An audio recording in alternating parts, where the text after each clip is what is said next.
Three.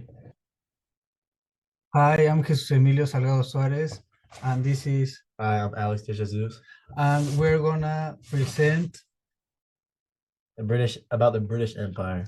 So, British Empire was one of the largest and most powerful maritime empires in history, covering about a quarter of the world's land and area population, which is showed in this picture, and its height. The British Empire emerged from the expansion of England's overseas trade and settlements in the 17th and 18th century and reached its zenith in the 19th century and early 20th centuries. The British Empire colonized and dominated regions such as North America, which is shown in this picture, India, Australia, Africa, and the Middle East, and also established a global network of trade, commerce, and culture. The British Empire declined in the 20th century due to wars, decolonization, and the rise of the United States and other nations. Some overall observations that can be made from comparing these examples are maritime empires were enabled by the development of technology and innovation, such as navigation, shipbuilding, cartography, and weaponry, which facilitated the discovery, conquest, and defense of overseas territories. Like we can see here in the picture, like UK is here in the middle, and UK like expand like all around the world.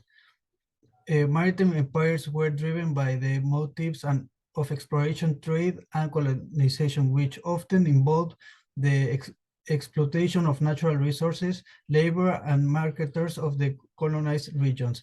Maritime empires were challenged by the resistance and rebellion of the colonized people.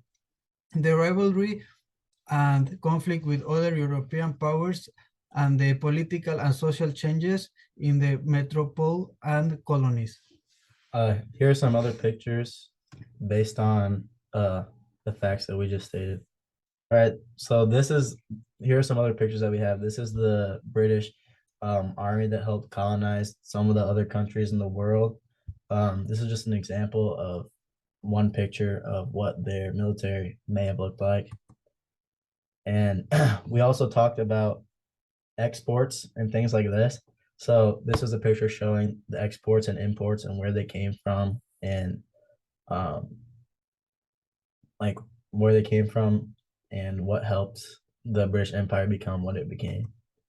So these are the this is a picture of the ships that could have been used for the British Army to go and colonize other countries such as Canada and other countries that were shown on the map on the first map that was shown. Okay, so some new insights that can be gained from studying this theme are maritime empires also had a significant influence on the development of modern concepts and institutions such as nationalism, imperialism, capitalism, democracy, and human rights, which emerged from the experience and interactions of the colonizers and the colonized. Maritime empires had a profound impact on the history and the culture of the world as they shaped the patterns of migration, exchange, and interaction among different regions, peoples, and civilizations. Maritime empires reveal the complexity and diversity of the modern world as they've involved the coexistence and conflict of different cultures, religions, languages, and identities, as well as the adoption and transformation of these elements over time. This picture can explain the globalization with the train because now the goods could move faster and the people moved to the cities because there was work there. Let me restart. Okay. This is another picture of something that came to life during the British Empire. It's a jet engine. The jet engine also helps goods move quicker because, I mean, a jet is a lot quicker than a ship.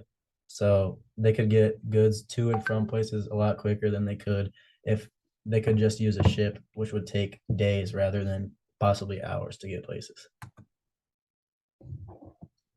This is also another example of something that was created during the British Empire. I mean, they already had guns, but the guns were evolved into much better things during this time and were used to colonize other areas. The railroad was also invented during this time, which would help in Europe. In Europe, it could help transfer goods from country to country, and then later on in the States, just throughout the States. Being a really big country, it took like a lot of time if you would travel in horse. Yeah.